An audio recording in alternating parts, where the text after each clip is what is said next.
l'été 2020. Il y a eu le Covid, je devais passer mon bac. Je suis passé de 5000, donc 5500 à peu près, à quasiment 100 000. À 13 ans, j'avais déjà lancé un projet entrepreneurial. J'étais designer web. J'avais réussi à faire entre 180 et 400 euros tous les mois. C'était pas mal, à 13-14 ans, j'étais vraiment content. Et de fil en aiguille, à un moment donné, je suis tombé sur... c'était un Africain, mais qui était joueur professionnel de football. Enseigné, comme je te le disais au début du podcast, moi je trouve que c'est quelque chose qui est très fort parce que ça permet à la fois à toi de mieux comprendre le sujet. La seule manière pour moi de voir un Bitcoin revenir à zéro, ce serait ça. C'est juste que les mineurs, eux, arrêtent de miner du Bitcoin.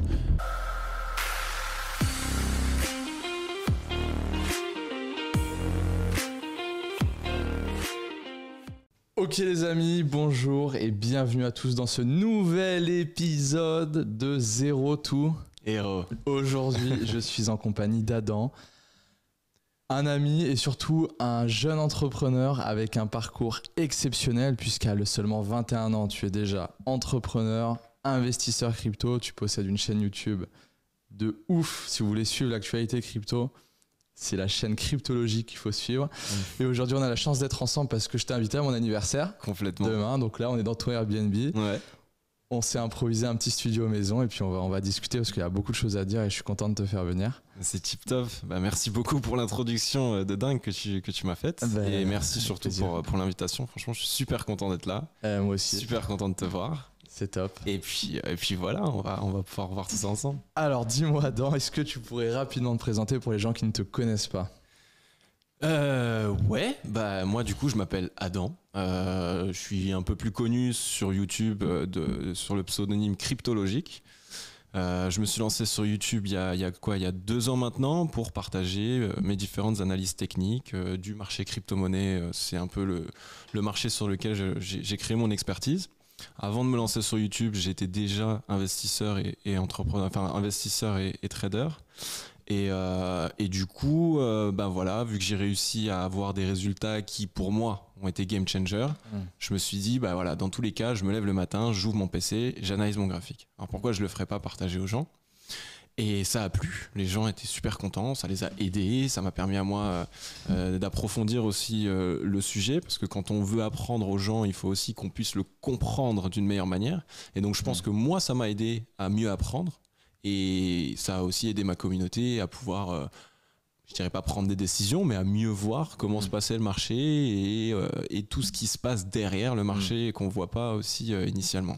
Et qu'est-ce qui t'a mené à t'intéresser au marché crypto ? Donc tu as 21 ans et déjà, donc d'où te vient cette passion pour le marché crypto, mais plus précisément, qu'est-ce qui t'a motivé à rapidement trouver un chemin pour t'émanciper, développer une vraie indépendance financière et après te positionner dans le marché crypto ?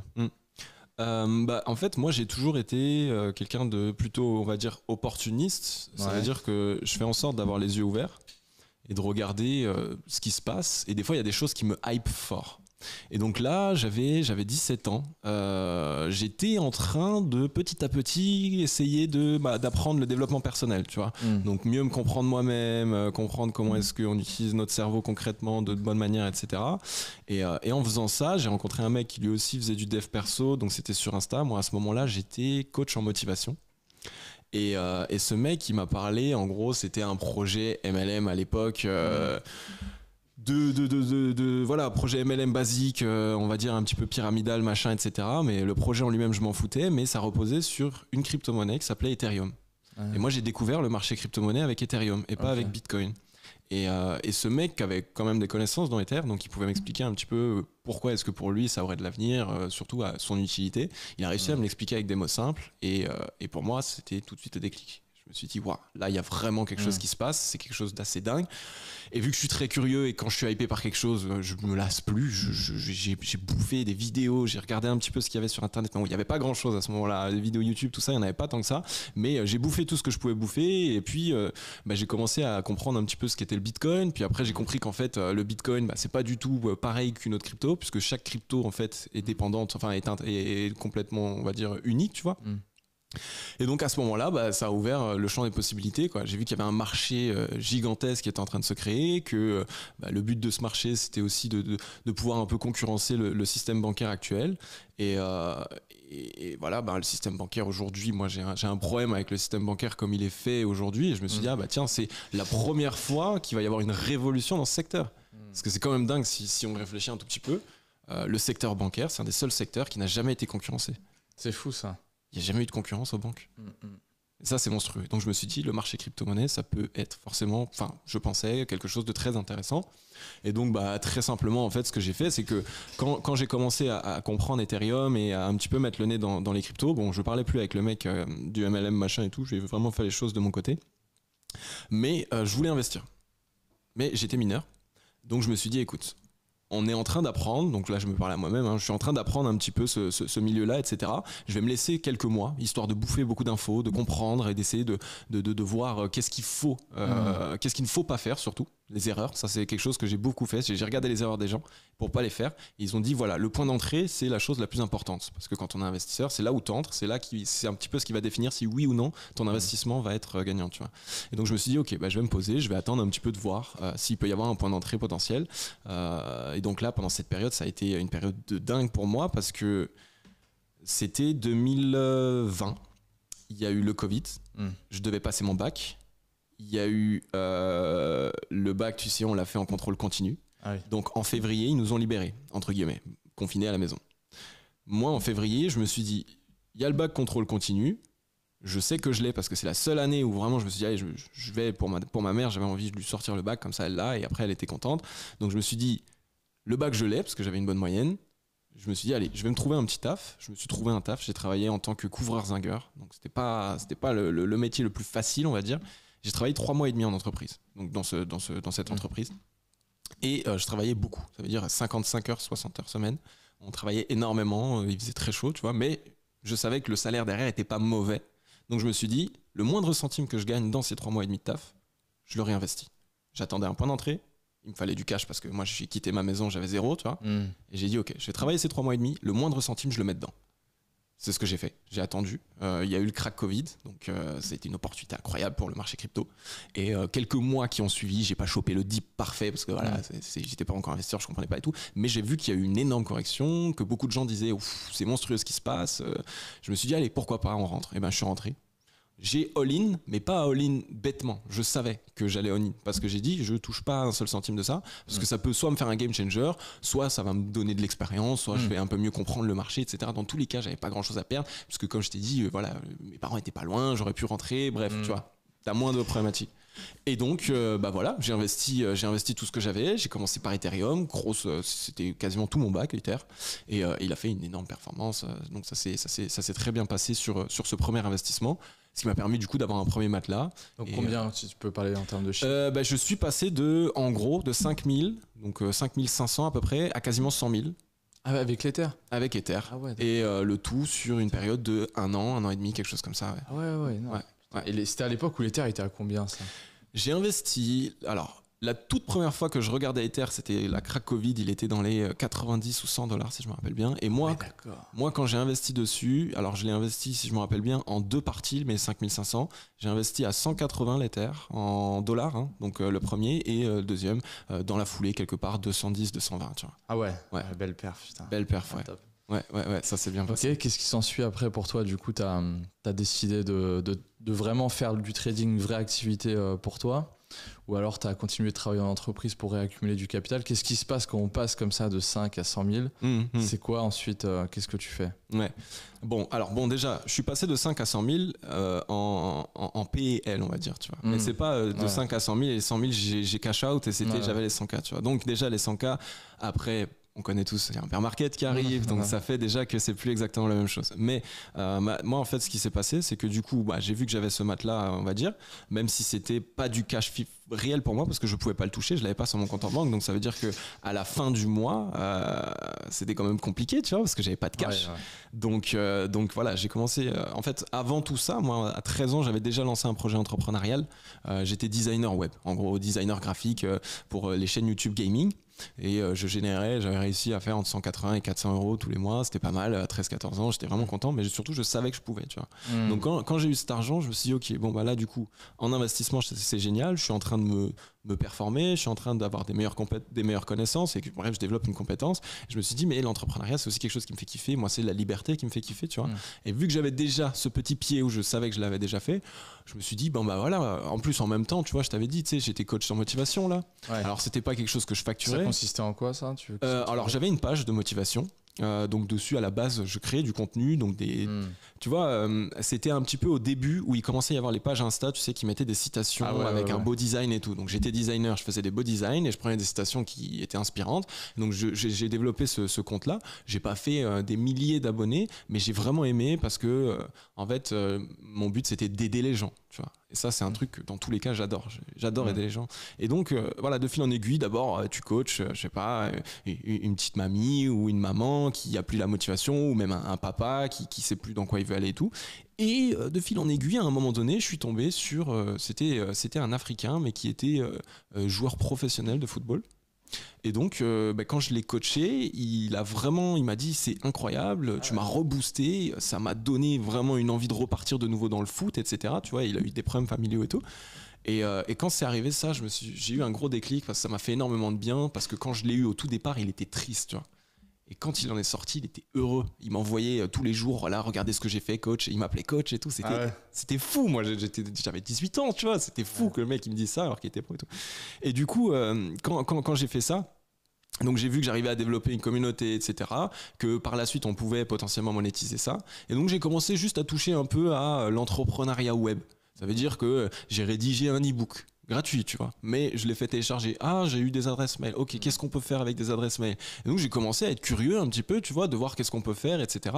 Et une fois que j'ai vu qu'on pouvait faire quelque chose, bah là techniquement il y a 1 an à peu près qui est passé, donc j'avais déjà des connaissances sur le marché crypto, en investissement plus qu'en trading de base. Et donc je me suis dit tiens, mais pourquoi je lancerais pas une page crypto, tu vois. Et donc j'ai lancé du coup une page Instagram crypto, et en fait chaque fois j'ai créé comme ça une communauté organique. Et donc là par contre cette page que j'ai pu monétiser parce que je donnais des cours, je donnais des lives, j'ai fait plein de choses avec cette page, j'ai fait plein de choses. Tu l'as toujours? Je l'ai toujours, je supprime, moi c'est un truc, je déteste, je ne supprime rien. Comme ça un jour j'ai une trace, comme ça un jour on peut voir, comme ça un jour je peux retomber dessus, tu vois, nostalgique. Non, je supprime rien, donc je l'ai toujours. Je vais peut-être pas tu vas m'en parler. je te montrerai la page, mais ouais, j'ai toujours la page que j'utilise plus, mais j'ai toujours la page, ouais. Et ça a été mes premiers clients. Première vente en ligne, comme je te l'ai dit un petit peu en off tout à l'heure, c'était les fameux produits très difficiles à vendre d'une manière très difficile, mais j'ai réussi à vendre. Et là où personne, même moi personnellement, réellement, j'aurais pas mis ma CB dedans. Et donc là, je me suis dit, c'est pas mal. Et en plus, à ce moment-là, tu vois, il y avait les MLM qui se développaient. Donc les gens étaient un petit peu bridés, entre guillemets, à punaise, j'ai acheté un produit, donc pourquoi pas en parler. Donc ça m'a aidé aussi, tu vois. Ça veut dire que mes clients de base, je leur ai apporté des résultats, ils sont arrivés sur le marché crypto. Du coup, je t'ai dit, moi, en 2020, je pense que cette page, j'ai dû la lancer en septembre 2020, tu vois, peut-être avant. Du coup, les prix des cryptos étaient encore géniaux. Donc vraiment, mes premiers clients, je leur ai fait avoir des résultats incroyables. On parle de certaines personnes qui ont fait x10, x15 en 1 an. Alors que j'étais pas encore expert dans le domaine, tu vois. Et donc, moi j'adore aider les gens. Donc je vois un mec, je lui fais gagner de la thune, il me dit mais putain, j'étais à l'armée, je me suis cassé le genou, là je peux rien faire depuis ce temps, j'ai envie de comprendre un petit peu comment investir ma thune, machin. Tu l'aides, et le gars il fait x5, x10, c'est game changer. Il me dit tiens, je vais peut-être me lancer dans l'entrepreneuriat. Tu te dis waouh, top, tu vois. Donc après je me suis pas arrêté, et puis aider les gens, ça a toujours été quelque chose que j'aimais, et enseigner aussi, tu vois. Enseigner, comme je te le disais au début du podcast, moi je trouve que c'est quelque chose qui est très fort, parce que ça permet à la fois à toi de mieux comprendre le sujet, parce que pour pouvoir en parler il faut le comprendre, sinon tu peux pas le déstructurer. Un mauvais prof, c'est généralement quelqu'un qui connaît pas bien son sujet, tu vois, ou alors pas depuis assez longtemps, et en plus de ça t'aides des gens. Et t'as un résultat concret quand tu vois un mec sourire, quand tu vois un mec t'envoyer un message, purée, je sais pas, j'ai 3 gosses, ça fait 5 ans que je galère, et là ce Noël j'ai pu les gâter. Qu'est-ce que tu veux de plus? Tu vois, tu te regardes dans le miroir, tu te dis putain, ma journée, c'est bon, elle est accomplie, là aujourd'hui c'est good, tu vois. Donc voilà, moi ces trucs là ça me hype, aider les gens, apprendre, je suis très curieux sur les domaines. Et donc, bah voilà, écoute, de fil en aiguille, c'est un petit peu ce que je fais de mon quotidien. Okay. Moi, il y a un truc qui m'intéresse dans ta démarche vis-à-vis de la crypto. Ouais. Est-ce que, alors par exemple, si je prends mon cas, moi, la crypto, au-delà de l'aspect technologique que je trouve révolutionnaire, c'est ce qui me pousse vraiment à investir, à m'intéresser au sujet, c'est le côté philosophique de la chose, de me dire que pour une première fois dans l'humanité, on a une technologie qui vient concurrencer le système traditionnel, qui vient redonner, enfin sur le papier, on va voir comment ça va se passer dans le futur, mais la souveraineté monétaire au peuple, qui est enfin une décentralisation du pouvoir, etc. Et ça m'intéresse. Ensuite, le côté technologique vient, mais c'est avant tout la philosophie auquel j'adhère. Et toi, dans ta démarche de t'intéresser à la crypto, est-ce que c'est un peu la même chose, le côté libertarien, le côté souveraineté monétaire, contrôle de son argent, etc. Ou alors la techno, ou alors ne serait-ce que le fait que ce soit un marché qui soit jeune et qui ait des opportunités financières de ouf? À la base des bases, quand on parle d'Ethereum, on comprend pas du coup. C'est parce que je connaissais que Ethereum. Donc on comprend pas qu'en fait il y a une révolution monétaire qui est en train de se faire, qu'on est en train d'essayer de concurrencer le système bancaire, tu vois. Donc non, c'était plus un aspect technologique, mais pas un aspect technologique dans un sens où moi je suis pas codeur, je suis pas développeur. Donc la blockchain, je comprenais ce que c'était, mais en interne, tu vois, de manière technique, je savais pas ce que c'était. Donc le but, c'était juste de comprendre que en fait, Ethereum, c'est un projet qui répond à une solution, qui répond à un problème, donc il y a une solution à un problème. Mais sauf que ce problème-là, à ce moment-là, c'était quasiment infini, puisque c'est techniquement lui qui permettait à tous les projets qui peuvent pas développer leur propre blockchain de venir sur le marché, tu vois.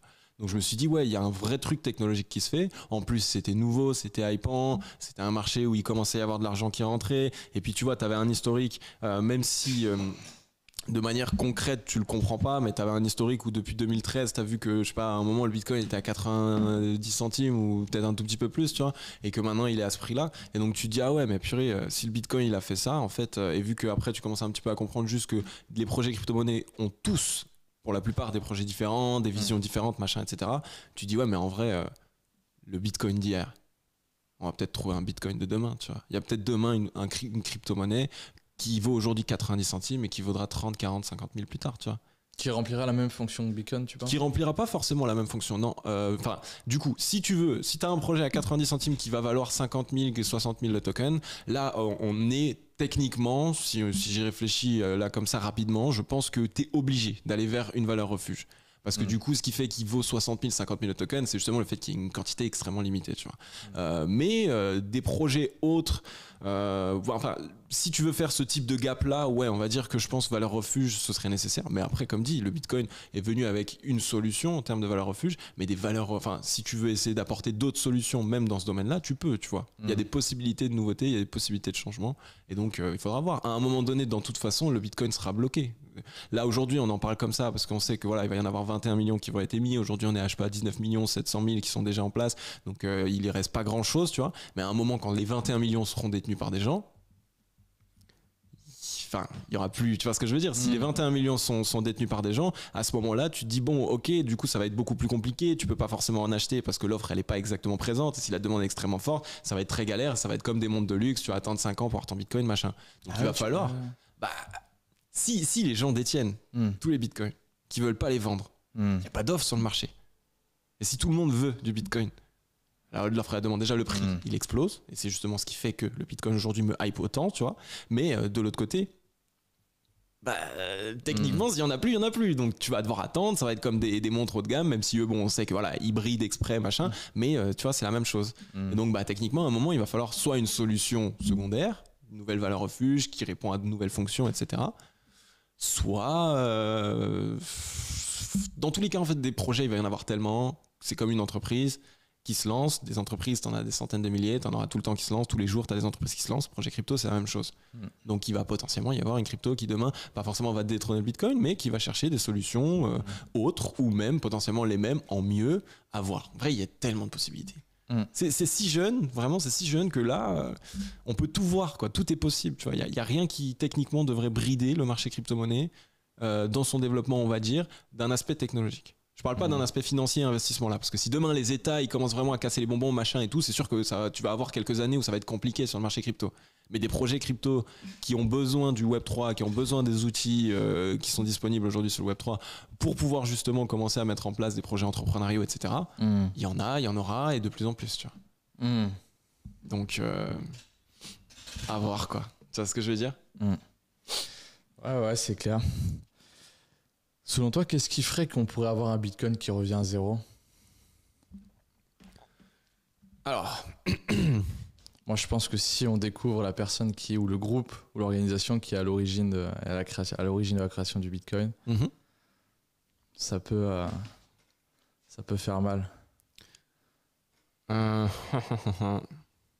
C'est très, très, très, très compliqué à dire parce qu'en fait, il y a beaucoup de facteurs qui rentrent en compte.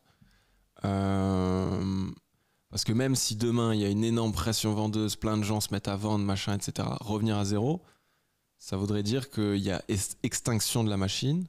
Parce que revenir à zéro, en gros, c'est pas comme, je sais pas, une action où tout le monde vend ses actions et boum, terminado, tu vois.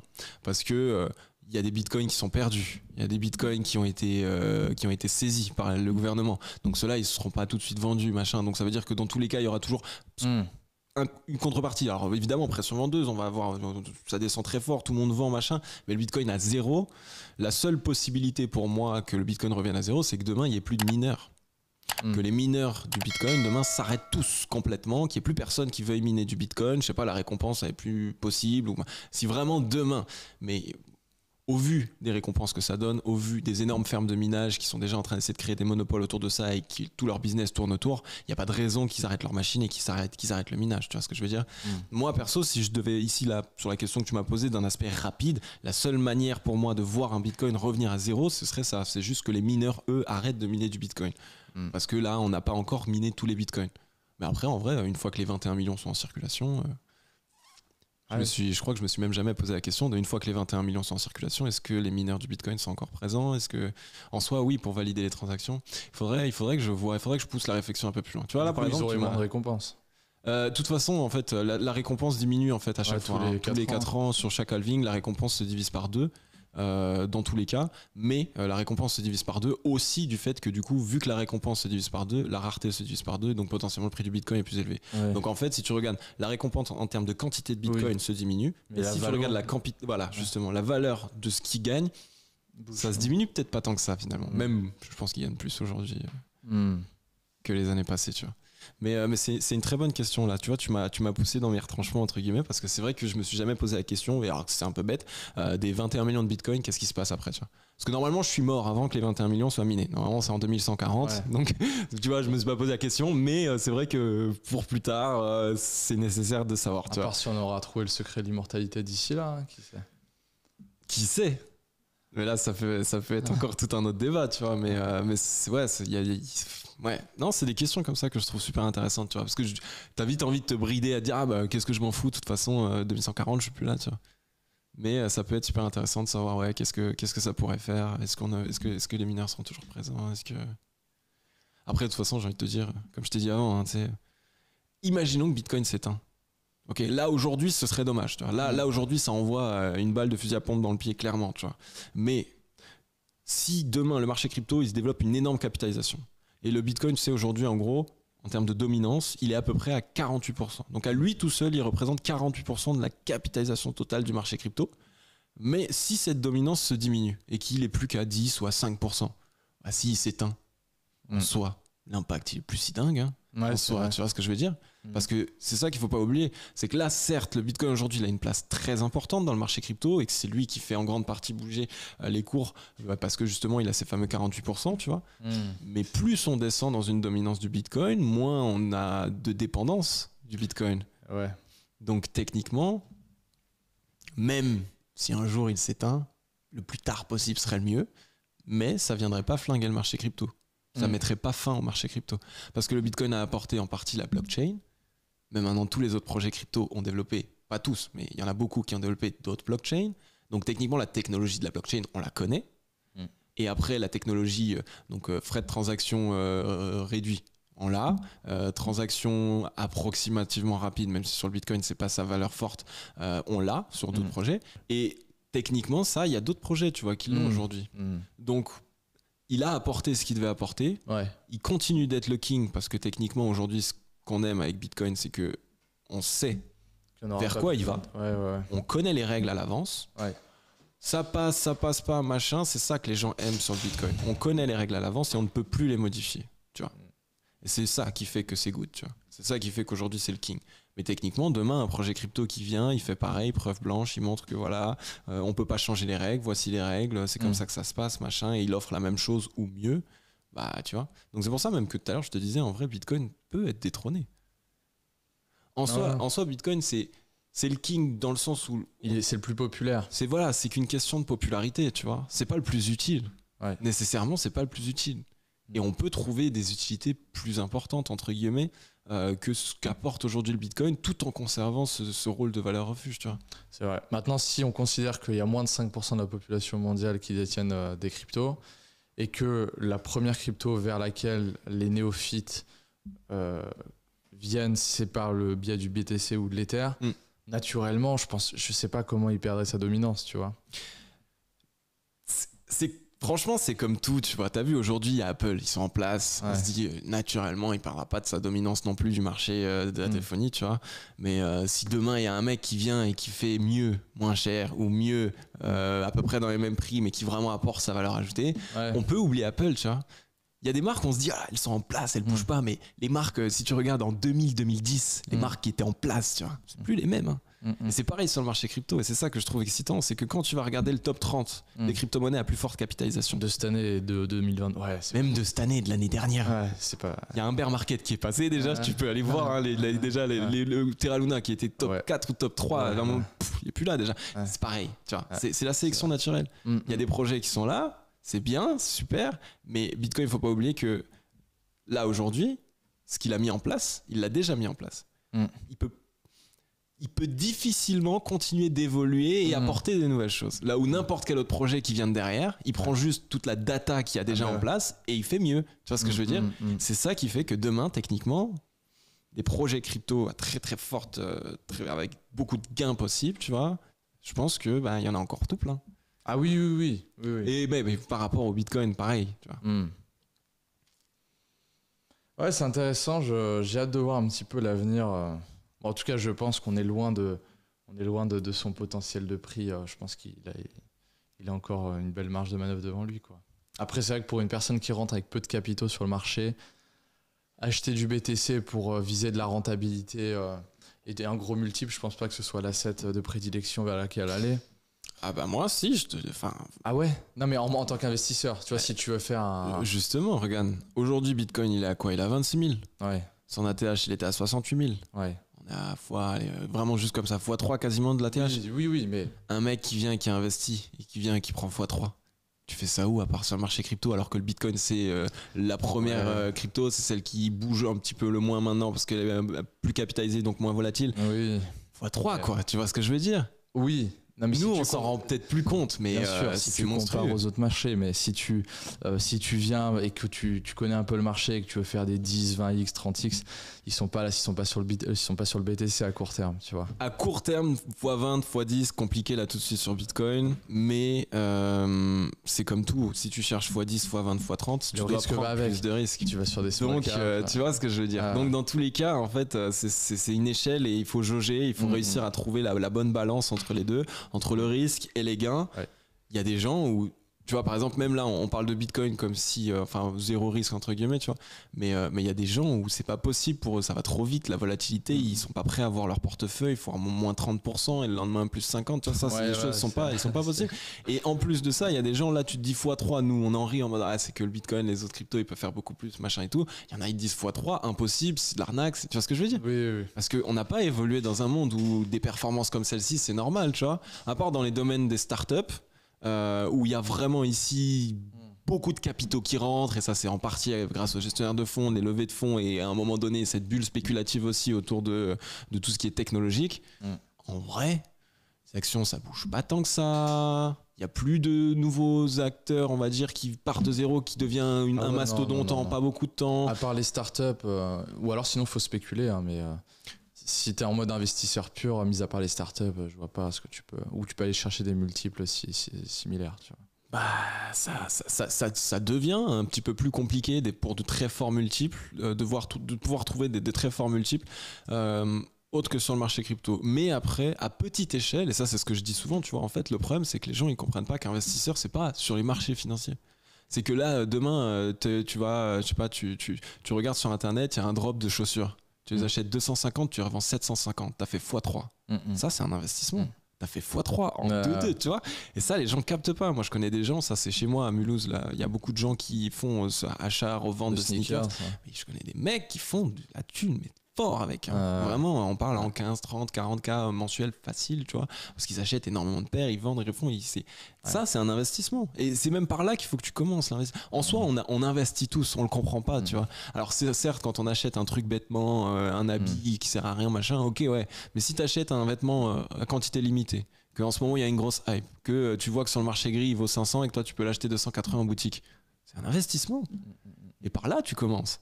Par là, tu fais déjà des beaux multiples. Tu fais x2, x3. Et c'est pas mal, hein, x2, x3. Hein. Et ça, en plus, c'est pas sur un an de temps. Hein. Non. Tu vas sur la liste, boum, tu prends ta paire, boum, tu la revends et c'est liquide en plus. Hein. Donc, tu vois, comme quoi, finalement, l'investissement, il est partout autour de nous. Ouais. Et il est pas là où on le croit, marché financier. Oh, les investisseurs, il faut des connaissances incroyables. Non, tout le monde fait de l'investissement. Comprenez juste ce que vous faites. Et après, vous verrez que c'est ouvert. C'est le plus important, ça, de comprendre, c'est clair. À côté de ça, tu as monté du coup une marque e-commerce. Ouais, si e-commerce, on peut le dire pour l'instant. Elle sera physique. Comment tu arrives à gérer parce que l'investissement, c'est vraiment un métier, franchement. Si tu fais pas ça à plein temps, c'est compliqué. Comment toi tu gères justement le fait de consacrer du temps à tes projets plus tradis et aussi tes investissements crypto? Comment tu gères la balance entre les deux?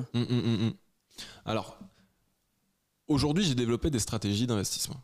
Donc, ça me permet facilement, entre guillemets, d'avoir déjà mes indications et j'attends juste qu'un jour, mes validateurs soient ouverts. Tu vois. En fait, ce qu'il faut savoir, c'est qu'il y a une grosse différence entre trader et investisseur. Trader, c'est un boulot à temps plein. Si t'es pas à temps plein, t'es mort. Okay ? Investisseur, c'est pas un boulot à temps plein. Investisseur, c'est mettre en place une bonne stratégie qui fonctionne et lui laisser le temps de mûrir. 4, 5 ans, bah, j'abuse, moi j'ai 2, 3 ans, tranquille, ça suffit, tu vois. Donc investisseur, en fait, c'est du passif. Trader, c'est de l'actif, c'est très rapide, tu vois. Donc la partie investissement, c'est la partie qui me prend le moins de temps aujourd'hui parce que j'ai développé une stratégie, parce que j'ai des compétences, machin. Mais une fois que tu as une stratégie, c'est la partie vraiment qui prendra le moins de temps. Et c'est pour ça que j'ai 85% de mon portefeuille qui est alloué à l'investissement. Donc ça veut dire 85% de mon portefeuille qui me prend pas beaucoup de temps. 15% de mon portefeuille où je suis en trading, on va dire que je m'amuse entre guillemets, tu vois, je trade, je prends mes positions, j'essaye de jouer sur les anomalies de prix, etc. Mais vu que c'est que 15% de mon capital, j'ai pas l'impression, tu vois, d'avoir la nécessité de faire du 7-7 trading forcément, tu vois. Donc là, il y a pas longtemps, il y a 2 semaines, j'ai réorganisé mon agenda depuis que vraiment j'ai lancé ma marque e-commerce. Et donc, je travaille sur des journées en fonction. Je vais travailler le lundi sur Cryptologique, YouTube, investissement. Le mardi sur ma marque e-commerce full. Et donc en fait, j'ai des journées spécifiques pour l'un ou l'autre. Comme ça, je dissocie bien. Comme ça, je me lève le matin, mon cerveau est branché pour une entreprise ou pour l'autre. Et donc ça me permet d'éviter d'être brouillon. Mais ça, j'ai fait qu'il y a 2 semaines. Ah ouais, d'accord. Avant ça, c'était la galère. Tu te lèves le matin, tu vas faire ça. Après, tu sais que tu as un shooting photo. Tu envoies un message à ton influx, mais tu dois faire ta vidéo YouTube. C'était la zizanie. Et là, depuis 2 semaines, je me sens plus cool, plus relax. J'ai organisé ça sur des journées. Mon cerveau, il se branche. Il sait que le lundi, le mardi, je me lève, c'est la chaîne YouTube. Le mercredi, c'est ma marque e-commerce. Et franchement, ça se passe beaucoup mieux de cette manière. Donc voilà comment je gère tout simplement. 85% c'est du passif quasiment. Donc comme je t'ai dit, je mets en place des signaux, des alertes. Et un jour, je regarde un petit peu tous les jours. C'est normal, c'est mon métier. De toute façon, comme je t'ai dit, je fais 3 vidéos semaine aussi dans l'analyse technique. Donc dans tous les cas, je sais ce qui se passe sur le marché, tu vois. Donc c'est carrément devenu dans ma routine. Et puis un jour, je vais analyser pour la chaîne YouTube et je vais voir l'opportunité là. Bah, moi, je vais rentrer, tu vois. Les amis, très important, si vous appréciez notre contenu, je vous invite à vous abonner à la chaîne si ce n'est pas encore fait, à liker la vidéo, activer la petite cloche pour être averti en temps réel des sorties des nouvelles vidéos Et aussi, si vous souhaitez savoir comment je peux vous accompagner personnellement avec mon équipe à atteindre vos objectifs et à gagner en liberté financière, c'est les premiers liens dans la description. Ceci étant dit, reprenons. Et je le vois limite comme ça en regardant la vidéo YouTube, parce que moi mes vidéos YouTube, je me lève le matin, j'allume mon écran et je fais mon analyse technique à voix directe. Ouais. Il n'y a rien qui est écrit, il n'y a rien de scénarisé, c'est parce que de toute façon je vais analyser le graphique pour moi nécessairement. Tu vois. Et après je le donne aux gens parce que ça leur fait plaisir, parce que ça les aide, parce qu'ils ont besoin de soutien peut-être, ou des fois c'est peut-être aussi ils ont besoin d'être poussés, tu vois. Ils n'ont pas confiance en eux, donc ils vont avoir confiance en toi, mais demain ils pourraient le faire, tu vois. Mais ils vont pas se donner. Ils ont besoin d'une validation. Ils ont besoin de 15 validations. S'ils pouvaient tous les jours avant de faire une action demander à quelqu'un, ils le feraient, c'est sûr, c'est sûr. Et du coup, pourquoi avoir choisi de monter une marque e-commerce? Est-ce que tu veux en parler On peut, avec plaisir, bien sûr. Pourquoi du coup avoir fait un switch dans l'e-commerce alors que tu aurais pu très bien rester dans la crypto parce que tu as quand même développé plus de compétences et obtenu plus de résultats dans ton aventure crypto que dans l'e-commerce. Pourquoi avoir fait ce switch? Ça m'intéresse. Ouais, complètement. En fait, j'ai fait un switch très simple. C'est en fait le marché crypto, ça va faire 3 ans et demi peut-être. 3 ans et demi à peu près que je le travaille fort. Et donc, les cyclicités du marché, tu les comprends. Et donc, tu vois que pendant période de bull run, t'es temps plein, tu travailles, tu transpires, mais en même temps, tu kiffes parce que t'as des résultats, il y a des gens, il y a de l'excitation, t'as des résultats dans ton portefeuille. Enfin voilà, il y a tout qui se passe. Par contre, le revers du bâton, donc le bear market, lui, il fait mal. Il fait mal au moral parce que tu cesses pas tes activités, tu continues de travailler, mais par contre, t'as plus du tout les mêmes résultats. Au niveau de tes investissements, c'est pareil, ton portefeuille il est flat, c'est à peine si tu as réussi à sortir, donc tu viens de te prendre moins 30, moins 40% si tu as été bon, et moins 90% pour la plupart, ça aussi il faut le savoir. Donc ça fait que en fait, les cycles du marché crypto-monnaie, ils font que si tu es un entrepreneur du Web3 full Web3, un an tu vas avoir, un an et demi tu vas avoir des résultats de malade, un an et demi tu vas avoir des résultats dégueulasses, mais vraiment limite tu peux presque pas build parce qu'il y a personne qui est là, il y a pas d'activité, il se passe rien, c'est fait exprès, mais de laisser à mort le marché. Et donc je me suis dit aujourd'hui je suis dépendant à 100% du marché crypto, ça m'embête un petit peu, les marchés baissiers où je faisais rien. Je continuais évidemment de faire des vidéos, je continuais de produire du contenu, je continuais d'aider les gens, mais les résultats n'étaient pas forcément là. Et puis c'est vrai que dépendre à 100% d'un marché, en tant qu'investisseur, je sais qu'il ne faut pas mettre tous les œufs dans le même panier. Donc en tant qu'entrepreneur, je veux faire la même chose. Tu vois. Donc je me suis dit non, je vais dissocier. Je vais avoir un projet qui lui est axé Web 2, qui est un projet, on va dire, entre guillemets banal, c'est une marque que j'ai mis en place et qui est là justement pour pouvoir faire en sorte d'avoir ici ce deuxième levier où je travaille dessus quand sur le Web3 il y a moins de choses qui s'y passent, quand on est en bear market, etc. Et pour faire en sorte aussi de créer une certaine stabilité. Parce que quand tu es investisseur et trader, quand vraiment c'est ton métier, on va dire, quand tu as temps plein ou ton gagne-pain, c'est ça vraiment, ta vie c'est ça. Mais ça, réellement. Tous les matins, tu te lèves, tu sais pas, j'ai pris temps, j'ai perdu du temps. C'est fou, tu vois. Même toi, tu peux pas te projeter dans la vie, tu sais pas, parce que ce que tu as aujourd'hui, tu sais pas si tu l'as demain. C'est très compliqué. Donc je me suis dit, écoute, j'avais déjà des compétences entrepreneuriales un petit peu. Et donc je me suis dit, moi j'ai vraiment envie de lancer une marque. Et en plus de ça, dans le Web3, une grosse partie de mon activité, c'est une partie formation ou de l'accompagnement, de l'aide des gens. Je les vois en visio, c'est bien, tu vois. J'ai un produit qui va être une formation en ligne par exemple, c'est un produit qui est digital. Donc le produit, je sais que je l'ai fait, je le vois, mais je peux pas le toucher. Je peux pas, tu vois, il n'y a pas le se toucher. Le client, pareil, il n'y a pas de vrai contact où on est ensemble, lui et moi, etc. Je suis avec lui, il touche le produit, on a des réactions, il me dit ça va pas, tu vois. Il n'y a pas ce vrai contact humain. Et donc le projet Web 2 voulait aussi combler cette partie-là, où j'avais la nécessité d'avoir un produit physique, un produit que je touche, que je peux travailler, sur lequel je peux réfléchir, sur lequel je peux innover, et d'avoir des clients physiques que je vais pouvoir voir, de qui je peux avoir des retours, que je peux faire tester les produits, qui peuvent concrètement me donner des vrais retours, et donc d'avoir un vrai feeling humain avec justement mes clients, avec ma marque. Et donc, les deux ensemble, ça m'a rajouté pour moi, je trouve, un nouveau but, tu vois. Je trouve ça beaucoup mieux, personnellement, d'avoir les deux. Et de pouvoir, parce que j'avais vraiment besoin de ce côté humain, tu vois, de pouvoir voir la personne, toucher mon produit, machin, etc. Et donc je me suis dit, je vais tester. Et puis je l'ai fait. Et écoute, c'est très bien passé. Et ça se passe toujours très bien. C'est top. Non, mais ce qui est intéressant, c'est qu'aussi, C'est vrai que quand tu as des produits et que tu vends essentiellement dans la niche crypto, tu vois, comme nous on fait avec The Investor, on remarque que les ventes sont très corrélées à l'état du marché.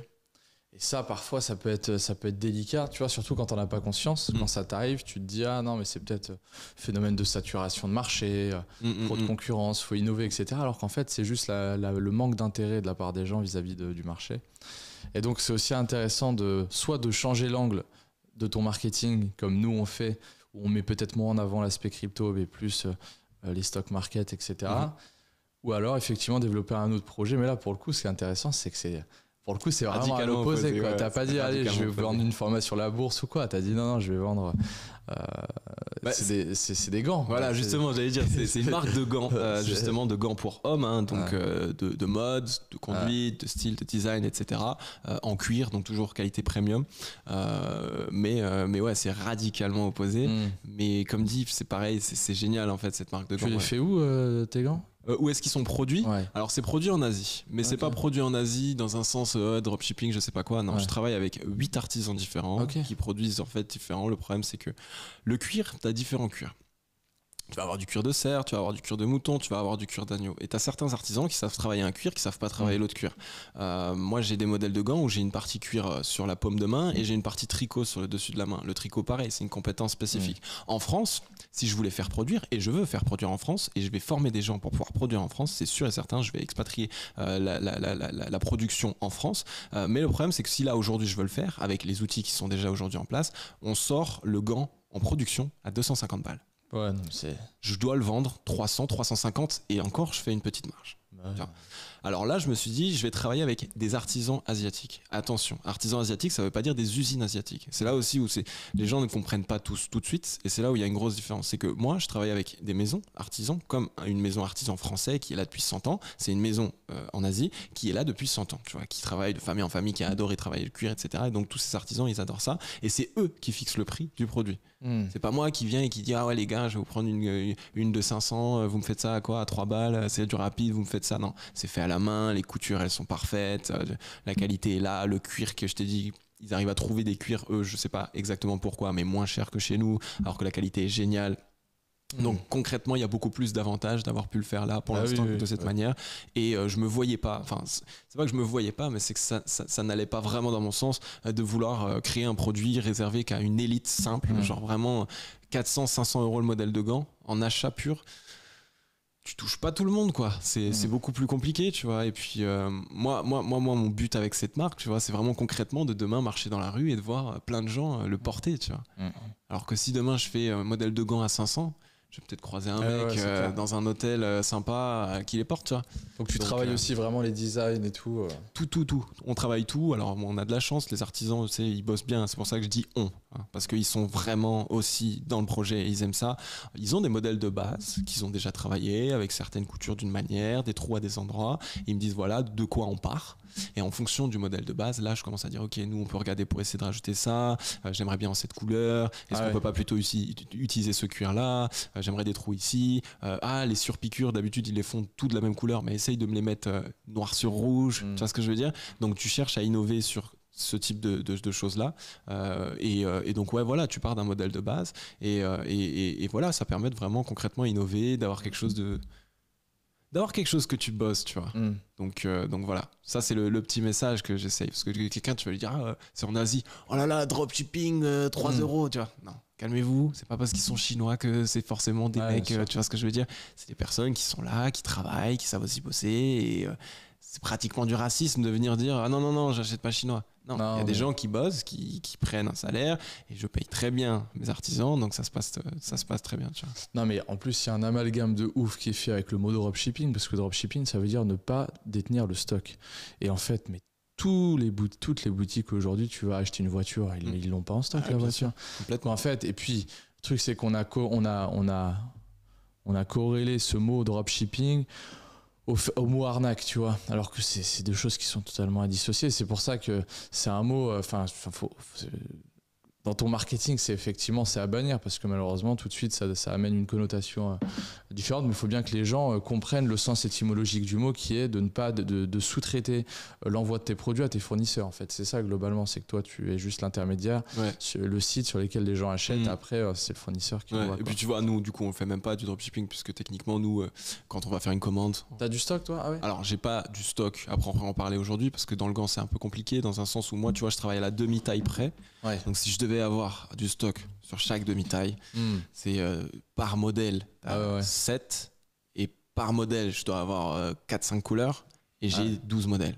Donc ce serait un stock, juste un stock pour avoir une pièce de chaque, j'ai déjà 120 produits limite. Tu vois. Donc non, pas possible. Mais par contre, ce que je fais, c'est qu'évidemment, quand il y a une commande qui fait, elle passe par moi. Il y a un travail de qualité, de recherche de qualité. Je desserre la carte d'authenticité au moment où j'ai eu les gants entre les mains, au moment où tout est parfait, les coutures, ça part pour mon client.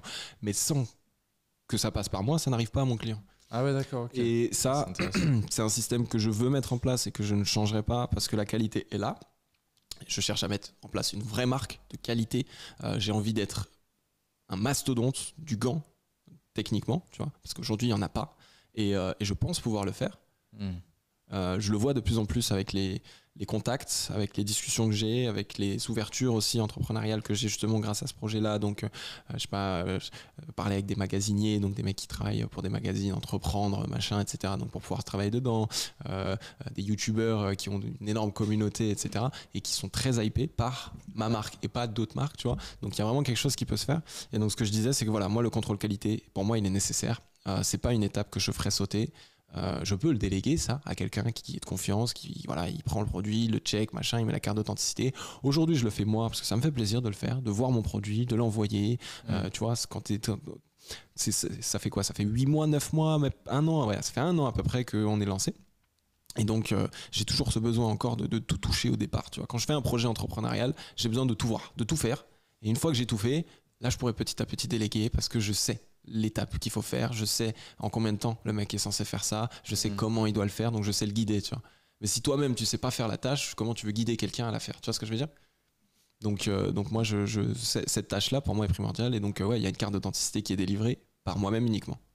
Donc dans tous les cas mes fournisseurs ils les ont pas, donc de toute façon le colis arrive chez moi, je check et après je renvoie si ça va pas. Tu vends en France essentiellement? Aujourd'hui ouais. Okay. Aujourd'hui, 100% en France. Évidemment, pourquoi pas se développer à l'international. Après, pourquoi est-ce que j'ai envie d'avoir d'abord une image, on va dire, en France, en tant que marque, tu vois, vraiment, pas monopole, mais en tant que marque implémentée dans le gant. C'est parce que la France, aujourd'hui, c'est la capitale du gant, notamment la ville de Millau. Donc, ça veut dire que nous, en France, on est reconnus pour être potentiellement les meilleurs artisans gantiers. Donc, si je me développe en France et que ça commence à créer une hype en France, je vais dans n'importe quel autre pays, ça explose. Parce que la mode en France, c'est quelque chose que tous les autres pays regardent. Tu vois. Et donc, je me suis dit, tu pètes en France, tu te développes à l'international, n'importe quel autre pays. Les Américains, ils seront fous. Les Asiatiques, ils sont encore plus. Ça va vite, tu vois. Donc, c'est vraiment la France. En plus, j'aime bien le marché français parce que c'est le marché le plus dur. Tu vois. Les gens sont, c'est pas pour dire, mais les gens sont embêtants. Ils cherchent le détail. Ils vont regarder tout sur Internet, machin. Les mecs peuvent prendre 1 heure avant d'acheter un truc. Tu vois. Donc, si tu arrives à leur vendre à eux, après, normalement, après, il faut peaufiner sur les autres marchés, etc. évidemment, mais normalement, après, par la suite, ça permet de mieux se développer, tu vois. T'en as pas pris là sur toi? Si. C'est vrai? Ouais. Ah, j'aimerais trop voir. Tu veux voir? Ouais. Tu me montres après? Je sais pas si je peux. Pourquoi? Pourquoi tu veux pas? Parce que c'est un cadeau pour toi, Alex. Ah non, merde, sérieux. Ah merde, c'est vrai. Ah, ça bah oui. Ah bah écoute, après alors. il faudra aller ajouter sur Instagram, nécessaire. Et je ferai une photo avec. Voilà, et il vous montrera. Une story même. Je mettrai un lien. Après, je peux vous montrer juste à la cam, tu vois, et bah attends, vas-y. Fais ça, vas-y, ça va. Ah, c'est du live. Ah ouais, sérieux. J'aurais dû m'en douter. Attends, vas-y, attends, parce que j'ai un cachet. Un cachet, il l'appelle le stream, c'est pas pratique pour dormir dans la Alex? Ouais. Ah Joseph. Attends, je te le passe. Merci. Je montre à quelqu'un, mais je vois.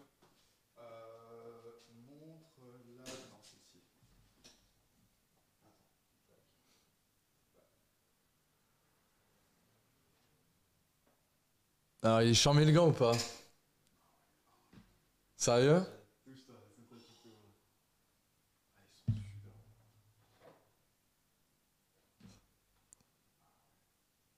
Ah ouais? Je peux toucher?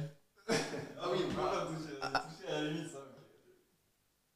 Ça va donner une toute petite indication, mais. Ouais. C'est top. Ah, ça c'est stylé. Ça. Tiens. Ah ouais. Ok les amis, code promo. Alors, il n'y a pas de code promo. ALS, moins 50%. Moins 50, C'est bon. Il n'y a plus de marche, c'est fini. Je vois un perte. Alright. Bon, bah c'était aléa du live. Mais ouais, non, du coup, ouais, c'est fou quand même. Promo. Non, mais ce qui est incroyable, c'est quand même le fait que tu me demandes. Ouais, j'ai. Tu sais, et en plus, c'est pour toi. Allez.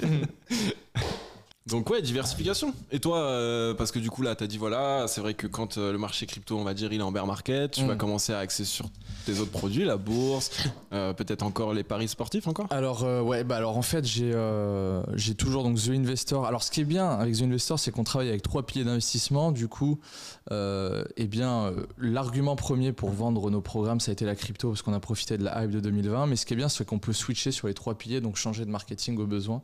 Donc là vraiment, on met plus en avant la partie bourse, qui est un pilier qui on a des super résultats, donc la partie action, etc.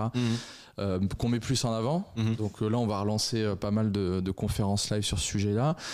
Investissement sportif, on met moins en avant. C'est soit bourse ou crypto, investissement sportif, parce qu'au niveau des régies publicitaires, c'est très compliqué, tu vois. Bien donc sûr. on n'en parle pas vraiment. Ouais. Mais Web3, toujours. Web3, là, on build avec Kev. Enfin, là, moi, j'interviens pas. Moi, j'interviens.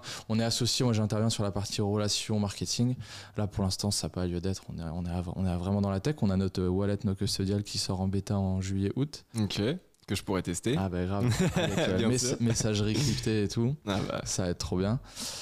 Donc voilà, et puis on se tient prêt à déployer le marketing pour prochain bull run. On va pas, on prend le temps, tu vois, bâtir la commu de manière organique, tout ça. On va commencer à développer les réseaux sociaux tout doucement pour créer un peu de traction communautaire, tout ça. Et voilà, hein. Ouais, c'est une bonne chose, tu vois. Et ouais, la partie web 2 communautaire, important, donc c'est les contenus, tout ça. Contenu organique, développer une communauté, des fans ou des personnes que tu motives, tu vois, on va dire, ou qui se voient en toi, je pense, tu vois.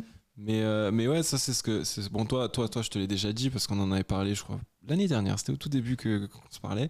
Mais pour les entreprises justement dans le Web 3, tout le monde ne l'a pas forcément compris. Il y en a qui vont dire oh, c'est logique, mais quand on est en bear market, au lieu de se dire oh là là on perd de l'argent, oh là là on perd de la visibilité, oh là là on va tout perdre, dites-vous non, ok, il y a une phase de bull run. Donc pendant cette phase de bull run, marketing à fond, pousser, chercher des clients, développer la communauté, jouer avec la hype entre guillemets. Bear market, voyez ça comme une opportunité. C'est le moment où votre entreprise elle est de nouveau à plat et vous avez le temps de build, tu vois. T'as le temps de construire, t'as le temps de mettre en place, t'as le temps de mettre en place aussi les équipes parce qu'il faut que ce soit structuré. Le but c'est de faire en sorte pendant t'as ton 1 an et demi de dingue, donc de bull run, tu fais du cash, tu fais des nouveaux clients, machin, etc. Tu sécurises une partie. Drawdown, tu perds un peu d'argent si tu veux, des clients, machin, ok. Mais dis-toi que ça se passe comme ça sur le marché crypto, tu as ton 1 an et demi de bear market où tu builds un max. Et donc en fait, techniquement, t'évolues, tu vois. Tu exploses, t'es niveau 10, bear market, t'es niveau 6, future bull run, t'es niveau 15, tu rebaisses, t'es niveau 10, tu remontes, t'es niveau 15. Et du coup, en fait, c'est vraiment ici une jauge où à chaque fois que tu montes très haut et qu'il y a ce bear market, vois ça plutôt comme une opportunité de construire, de développer et d'essayer surtout aussi, ça c'est très important, c'est de fédérer ou alors de faire en sorte que ta communauté soit vraiment... tu vois, de créer un vrai lien avec ta communauté parce que c'est à ce moment-là qu'ils ont besoin de toi aussi. S'ils te voient plus trop, si tu fais plus de messages, si tu leur montres plus qu'il y a quand même des choses qui se passent, tu perds ta communauté. C'est clair. Non, clairement, moi, je préfère être du côté de ceux qui bâtissent dans la crypto que de ceux qui investissent. Hein. Franchement. Ah ouais, parce qu'en fait, le marché crypto, c'est assez similaire au marché du Web 2 dans les années 2000, tu vois, où il y a eu plein de startups qui ont émergé, qu'on crevait, hein, mais le fait d'être à l'origine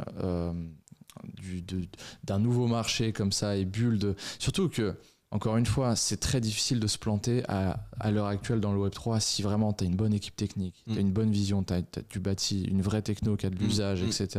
tu es bon en marketing, Moi, je vois peu de chances d'échouer. Au pire, c'est pas grave. Regarde, la majorité des projets Web3, tu prends les Cardano, les projets ouais, 2-3 autres comme ça, mais notamment ce projet-là, parce que la personne qui a accompagné notamment Cardano dans le marketing, c'est une personne qu'on connaît bien, avec laquelle on va potentiellement travailler pour la communication. Mais si tu veux, c'est pas incroyable ce qu'ils ont fait. Et pourtant, ils ont quand même valorisé. Si on regarde la valorisation de leurs tokens et la trésorerie qu'ils avaient, était fondamentale. Alors ensuite, c'est comment tu utilises cette réseau pour faire avancer ton projet. Bon, c'est pas très ouf, quoi. Mais disons que je vois très peu d'options de se planter à l'heure actuelle. Si vraiment, encore une fois, dans cette période de bière, tu prends le temps de bosser. Je vois peu de chances d'échec, quoi. Franchement. Ouais. Non, je suis d'accord avec toi. Après, c'est qu'est-ce qu'un échec aussi, tu vois. Ouais. Pas dans un sens où ça va te permettre d'avoir des compétences et tout, c'est pas ça que je dis, mais dans un sens où j'ai envie de dire, tu lances un projet Web3, est-ce qu'un échec c'est parce que t'as pas atteint, imaginons, ton objectif du million de chiffre d'affaires, ou est-ce que si t'as fait 10K, 100K avec, c'est déjà... Non, franchement, moi je vois le truc, c'est un projet... dans les 5 prochaines années, ça doit cracher 100 M, tu vois. Voilà, ok, d'accord. Donc c'est ça, justement, l'échec, entre guillemets. Si t'arrives pas à vraiment un gros stade, c'est que t'as, entre guillemets, échoué. Ok, non, mais parce que je disais ça, parce que je sais qu'il y a des gens, tu vois, ils vont se dire, en vrai, moi, si je lance un projet Web3 et que j'arrive à faire 5, 10K, 20K de CA mensuel, c'est ouf, tu vois. Non, dans le Web3, moi, je pense que c'est un des projets... avec mon associé, c'est un des projets de vie. Je pense sincèrement, on vise vraiment ce genre de score qui, dans le Web3, avec la prochaine vague qui va arriver, je pense que c'est quelque chose qui est tout à fait atteignable, que ce soit en valo de token même. Parce que nous, en fait, on crée un écosystème où le but, c'est...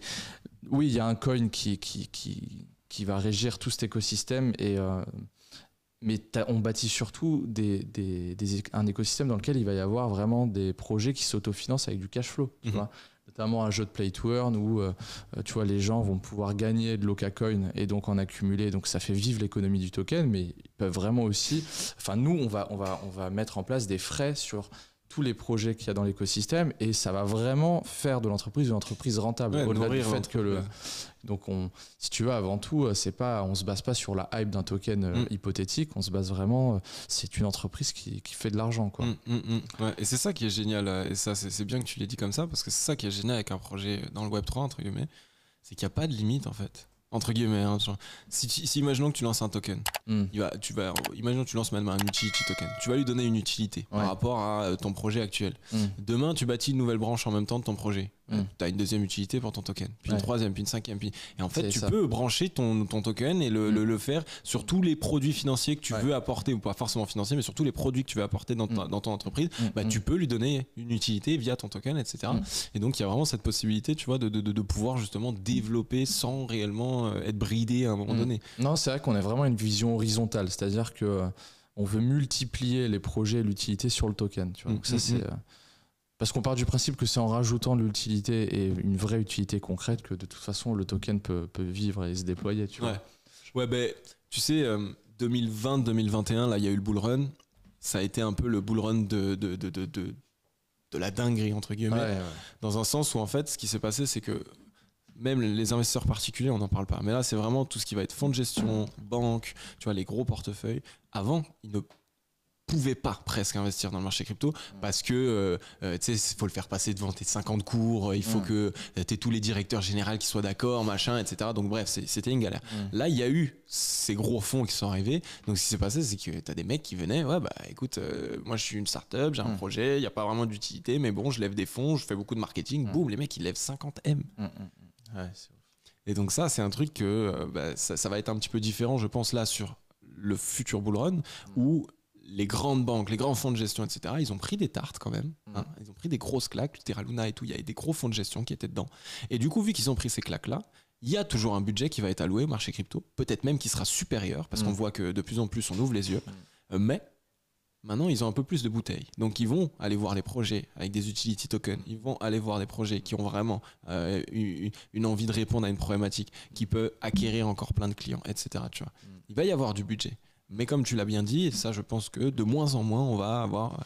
Parce que techniquement, des 50 M levés, c'est pas le mec qui se lève de son canapé qui vient et qui donne 50 M, tu vois. Non, c'est clair. C'est un mec qui, de base, il s'y connaît, tu vois. Et pourtant, il y a des 50 M qui ont été levés sur des projets, mais...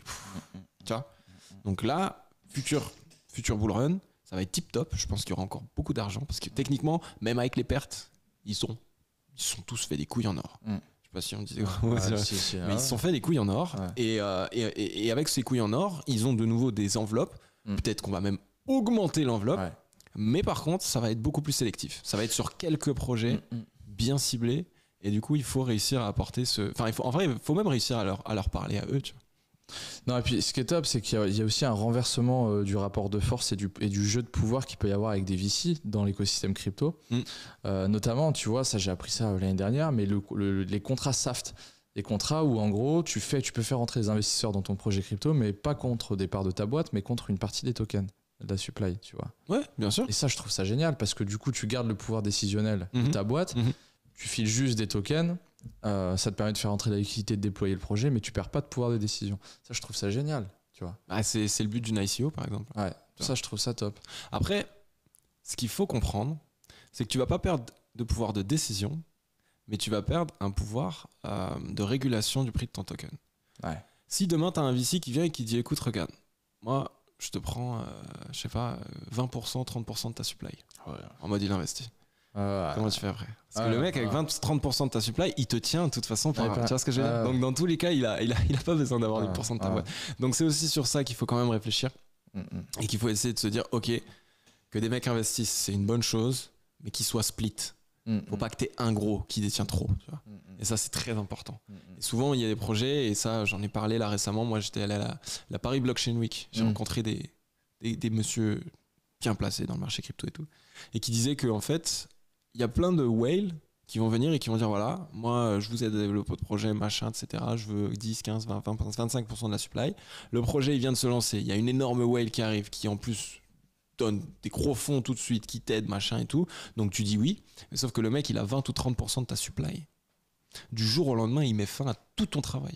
S'il vend tout, bah, ça veut pas dire que ton token va à zéro. Mais s'il vend tout, il y a une correction tellement forte que cascade en chute, les gens vont vendre, liquidation, les gens ont peur, et il va y avoir des news mauvaises, des news qui sont même mensongères envers toi. On va dire, ouais, il est parti avec la caisse, regardez, le token, et c'est terminé. Ça va très vite.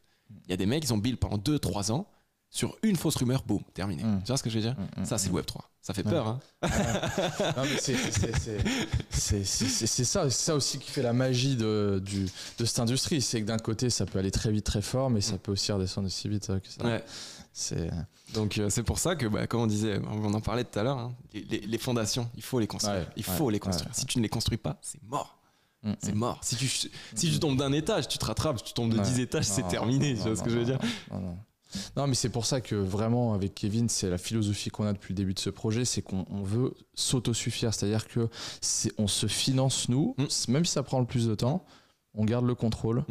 On va pas tapiner pour avoir de l'argent de VC et se faire casser les couilles. Non, franchement. Alors, après, pour l'instant, on n'est pas dans cette démarche-là. Peut-être qu'au bout d'un moment, peut-être en phase d'accélération, pourquoi pas. Mais je pourrais t'aider. Tu vois, en fait, c'est une question de tokenomics. Et du coup, en fait, ce qui se passe, c'est que, imaginons que tu fasses une ICO, ok? Là, tout à l'heure, je t'ai dit, ouais, s'il y a un mec qui vient qui prend 30%. Ok, ouais, mais ça, parce que si tu brides pas ton ICO. Par contre, si tu la brides bien, si tu as une bonne gestion de la tokenomics, normalement, par exemple, en fait, tu vas avoir pré-sell, public sell, machin, tu as toutes les petites phases comme ça.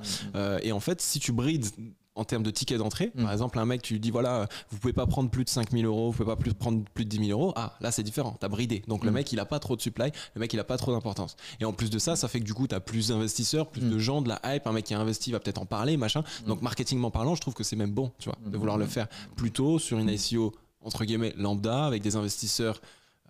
C'est pas forcément lambda, mais des investisseurs voilà, qui ont certains biais, mais pas non plus où tu vas demander trop.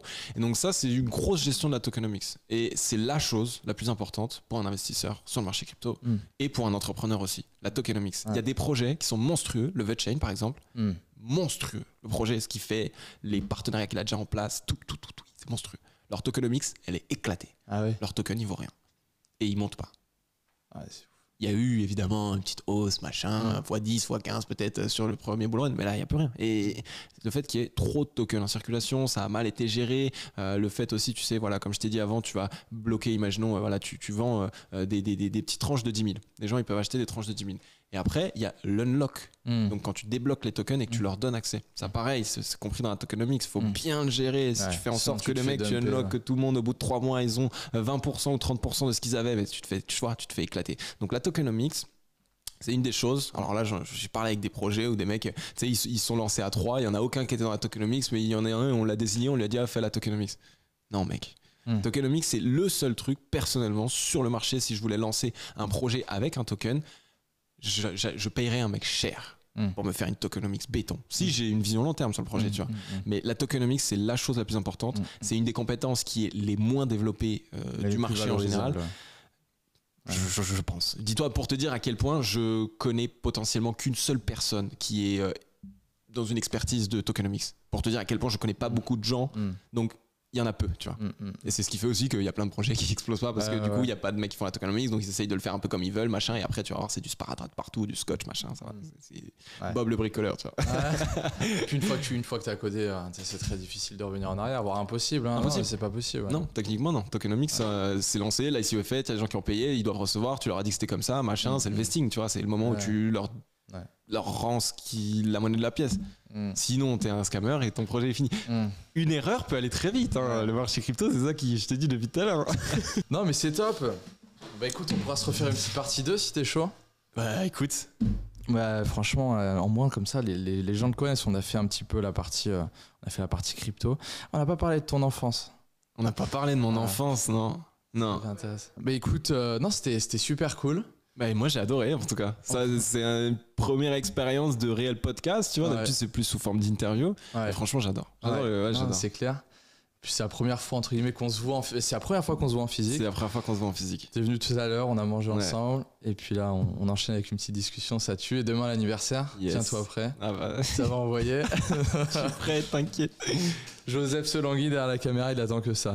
Mais partie 2 et puis partie 2 on parlera moins de théorique et on vous parlera plus de pratique. Carrément. Je ferai en sorte de pouvoir vous donner des choses que vous pouvez mettre en place tout de suite. Carrément. Ça pourrait être pas mal, je pense. Puis Adam fait partie des rares personnes qui ont, selon moi, une vraie légitimité, une vraie expertise dans le Web3. Donc, où est-ce qu'on peut te retrouver ?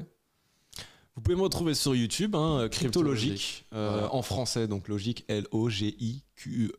Voilà, parfait. Et donc, voilà, vous pouvez me retrouver sur YouTube. Surtout, venez sur YouTube. Le reste, en soi... Si vous voulez la petite actu quotidienne. Bah, au moins, vous pouvez me voir en acte réellement, derrière mon graphique, analyser tous les jours. Ça, tu peux pas mentir, tu vois. Non. Quand tu fais 3 vidéos semaine, tu fais une analyse technique, c'est une analyse technique. Donc, elle peut être obsolète, elle peut être fausse, elle peut être juste machin. Moi, je m'en fous, tu vois. C'est ça, c'est le but d'un investisseur. Mais après, j'ai 450 vidéos. Donc, les gens, ils commencent à se dire, bon, ça fait 450 fois qu'on le voit faire des analyses, combien de fois il s'est trompé. Et là, tu peux faire tu vois, tu fais des probabilités et tu dis, bon, il est bon ou il est pas bon. À vous d'aller voir. J'ai une dernière question à te poser. Ouais, dis-moi. C'est quoi ta définition de zéro to héros ? C'est quoi une personne qui passe de zéro à héros ? Une personne de zéro à héros, je pourrais essayer, je pense, de le décrire facilement. C'est une personne qui a trouvé son pourquoi dans la vie. Une personne qui a trouvé son pourquoi dans la vie, c'est une personne qui, quand elle va se lever le matin, elle sait pourquoi elle s'est levée, tu vois. Et quand tu sais pourquoi tu te lèves le matin, bah t'es content, t'es heureux. J'allais dire tu veux aider les gens, mais ça c'est plus moi, il y en a qui veulent pas aider les gens. Mais dans un sens, le pourquoi, c'est ce qui anime une vie, tu vois ce que je veux dire ? Les gens, d'ailleurs, c'est pour ça qu'ils vont aller vers la religion, c'est pour ça qu'ils vont aller vers même les militaires, etc. Parce que quand t'as pas de pourquoi dans ta vie, vraiment, c'est là que t'es une loque. Et les gens, ça, le comprennent pas. La première chose qu'il faut essayer de trouver dans sa vie, c'est son pourquoi. Pourquoi je suis là ? Qu'est-ce que j'aime faire ? C'est quoi ton pourquoi, toi ? Moi, mon pourquoi, c'est aider les gens. Ouais. Mais réellement, pas comme les les mecs, le mec de FTX là, tu sais. Sam Bankman-Fried là, ouais, j'arrive pas à dire son nom. Tu vois, pas en mode philanthrope bizarre. Non, vraiment, j'adore aider les gens. J'adore.